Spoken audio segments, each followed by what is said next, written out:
3 মাস পরে প্রাণ প্রিয় সহধর্মিনী, যিনি বিপদে এবং আপদে এমন সঙ্গিনী জীবনের ইতিহাসে আর কেউ হবে না।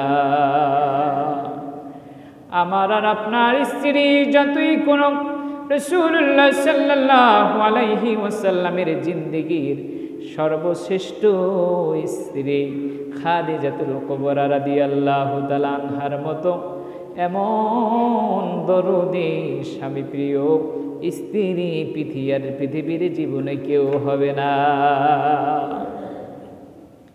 মক্কার ভিতরে কয়েকজন ধনাঢ্য ব্যক্তি ছিল, যাদের টাকা পয়সা অর্থ সম্পদ ছিল অনেক বড়, অনেক বেশি।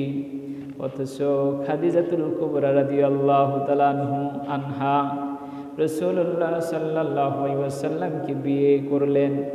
ডাক দিয়ে বললেন, ও মুহাম্মদ মুস্তাফা সাল্লাল্লাহু আলাইহি ওয়াসাল্লাম, শুনেন, আমার যে সম্পদ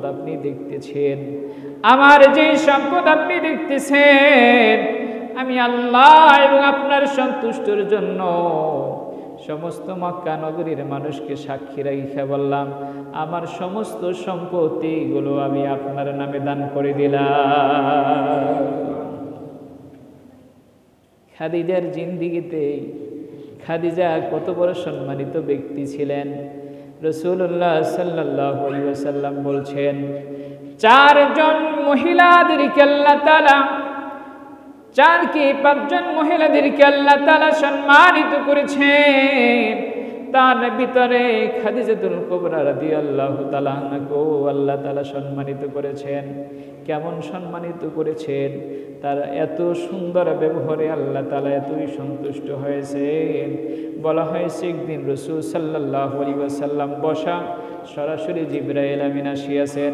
জিবরাইল আসিয়া সালাম দিয়েছেন, এরপরে বলতেছেন, ইয়া রাসূলুল্লাহ, ইয়া হাবিবাল্লাহ, আপনার পাশে কে বসা?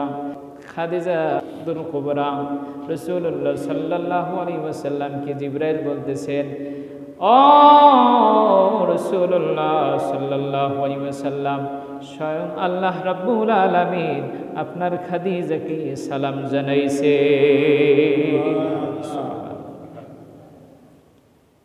কেমন আচরণে ব্যবহারে আল্লাহ তাআলা সন্তুষ্ট হইতে পারেন? বলেছে, আল্লাহর রাসূলের জিন্দেগীর ভিতরে যতদিন খাদিজা জীবিত ছিল, আল্লাহর রাসূল আর ততদিন পর্যন্ত বিয়ে শাদী করে নাই।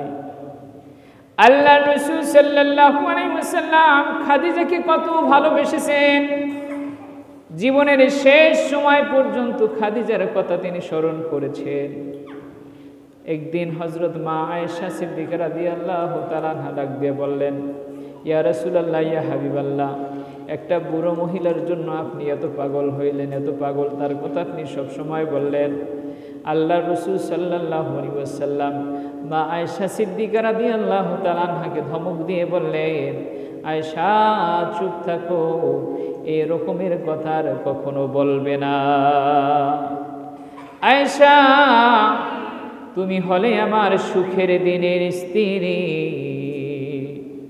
আর আমার খাদিজা হলো আমার দুঃখের দিনের স্ত্রী। যেদিন হেরার গুহা হয়, গুহার ভিতরে 1 নয় 2 নয়, কয়েকদিন যাবৎ হেরার গুহার ভিতরে আমি মুহাম্মদ ধ্যানমগ্ন হয়েছিলাম। একজন হাজীকে জিজ্ঞাসা করে দেখেন, যারা হজ করছে, হেরার গুহায় উঠতে শরীরের ঘাম বের হয়ে যায়, অনেকেও ভয় উঠতেও পারে না। আর রাসূলুল্লাহ